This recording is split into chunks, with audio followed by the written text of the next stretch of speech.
Overall function में सबसे पहले हमने देखा काजल जल्दी कि ये blood colloidal osmotic pressure maintain करते हैं ऑफ 25 mmHg।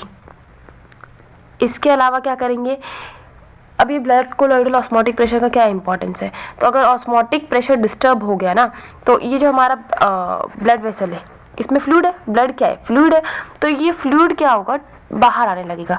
बाहर आने लगेगा तो कहाँ एक्यूमुलेट होगा, टिश्यू में, right. It can cause oedema and multiple diseases. इसीलिए एक ऑस्मोटिक प्रेशर होना ज़रूरी है, जिसका बहुत इंपॉर्टेंट रोल है एल्ब्यूमिन का, जो कि almost 25 mmHg of osmotic pressure maintain करता है। फिर आते हैं ट्रांसपोर्ट में, हमने देखा था काजल दी एल्ब्यूमिन हार्मोन को ट्रांसपोर्ट करवा रहा था, ड्रग्स को ट्रांसपोर्ट करवा रहा था, ग्लोबुलिन क्या करवा रहा था, आयरन को ट्रांसपोर्ट करवा रहा था, हार्मोन्स को ट्रांसपोर्ट करवा रहा था, अल्फा 1 एंटीट्रिप्सिन को ट्रांसपोर्ट करवा रहा था। तो एक काम है हमारे पास ट्रांसपोर्टेशन, जो कि कौन कर रहा है, albumin plus globulin. Immunological role, immunological role किसका है काजल दी, गामा ग्लोबुलिन्स, जो कि इम्यूनिटी बना रहे हैं और एंटीबॉडीज की तरह काम कर रहे हैं। इसके अलावा तीसरा आता है हमारे पास क्लॉटिंग। क्लॉटिंग कौन कर पा रहा है, फिब्रिनोजन। फिब्रिनोजन किसका प्रिकर्सर है काजल दी, फिब्रिन का। फिब्रिन अल्टीमेटली क्या करवा रहा है, क्लॉट बना रहा है, राइट। तो क्लॉटिंग का काम किसका है हमारे पास, फिब्रिनोजन, फिब्रिन, प्रोथ्रोम्बिन। बफर की तरह काम करता है। बफर हम जब रीनल पढ़ रहे होंगे तो 3 लेवल पे बफर सिस्टम, मतलब जो हमारा डिफेंस मैकेनिज्म है, किडनी का जो काम करने का, डिफेंस का किडनी का जो काम करने का तरीका है वो 3 लेवल पे, और रीनल जो होता है वो प्राइमरी बफर की तरह काम करता है, प्राइमरी रिस्पॉन्स की तरह काम करता है। That is pH balance maintain करने के काम आएगा। पीएच बैलेंस का मेंटेनेंस जो होता है वो 3 लेवल पे होता है, अलग अलग लेवल पे, जो हम रीनल में देखेंगे।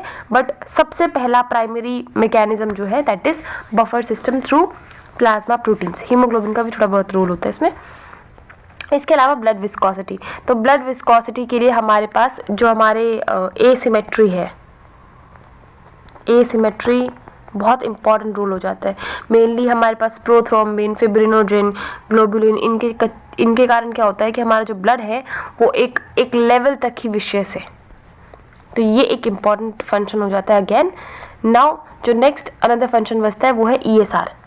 तो ईएसआर क्या करता है, देखो जो एल्ब्यूमिन है, ऐसे समझो जो एल्ब्यूमिन है ना वो ईएसआर कम करता है, मतलब कम करता है क्या है, हाँ कम करता है, और जो ग्लोबुलिन है वो ईएसआर बढ़ाता है।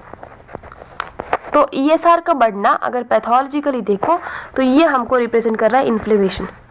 तो हम ईएसआर से एक कोई स्पेसिफिक डायग्नोस्टिक क्राइटेरिया तो नहीं है ईएसआर, लेकिन हम ये पता कर सकते हैं काजल दी कि बढ़ा हुआ ईएसआर हमको कहीं ना कहीं इन्फ्लेमेशन शो कर रहा है, ठीक है। तो ग्लोबुलिन बढ़ेगा तो ईएसआर बढ़ेगा, ईएसआर बढ़ेगा या ईएसआर बढ़ा है मतलब कहीं ना कहीं इन्फ्लेमेशन है पैथोलॉजिकली।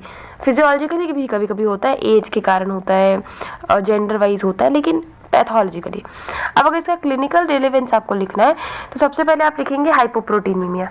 हाइपोप्रोटीनीमिया का क्या मतलब है काजल दी, हाइपोप्रोटीनीमिया का मतलब प्रोटीन का कम बनना, प्लाज्मा प्रोटीन का कम होना, दैट इज हाइपोप्रोटीनीमिया।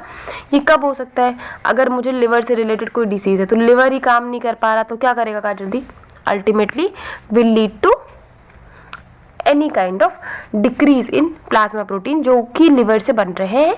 तो इसमें सभी प्लाज्मा प्रोटीन अफेक्ट हो सकते हैं एक्सेप्ट जो हमारे गामा ग्लोबुलिन्स है। माल न्यूट्रिशन है, किसी को प्रॉपर डेफिशिएंसी कुछ मिल ही नहीं रहा न्यूट्रिशन बॉडी में, तो आपको हाइपोप्रोटीनीमिया मिल सकता है। इसके अलावा इसका जो इफेक्ट होगा वो एडीमा, मैंने आपको अभी समझाया था कि ये ब्लड वेसल है, ठीक है। ब्लड वेसल में जो हमारा फ्लूइड है वो ब्लड वेसल में ही है, बाहर क्यों नहीं आ रहा, बिकॉज ऑफ हमारे प्लाज्मा प्रोटीन मेनली एल्ब्यूमिन के कारण। अगर हमारे पास प्रोटीन कम हुआ तो जो फ्लूइड है वो बाहर लीक होगा, टिश्यू में आएगा, and this will lead to edema, right. तो हाइपोप्रोटीनीमिया का इफेक्ट हो सकता है इडीमा। आता है हाइपर प्रोटीनीमिया। हाइपर प्रोटीनीमिया मतलब क्या जल्दी, ज्यादा प्रोटीन बनना। ज्यादा प्रोटीन बनना ऐसा नहीं है कि बॉडी ज्यादा प्रोटीन बना रही है, यूजुअली बहुत ही कम रेयर कंडीशन होता है हमारे पास, हम डेफिशिएंट होते हैं, ज्यादा होना बहुत रेयर चांस है। बट कब हो सकता है कि अब अगर मेरी बॉडी में एक्स अमाउंट ऑफ फ्लूइड होना चाहिए, लेकिन जो एक्स अमाउंट ऑफ फ्लूइड है वो कम हो गया, पर प्रोटीन वैल्यू उतना ही है। पर्टिकुलर केस में क्या होगा कि जो हमारा प्रोटीन वैल्यू है वो हमको ज़्यादा शो करेगा, राइट।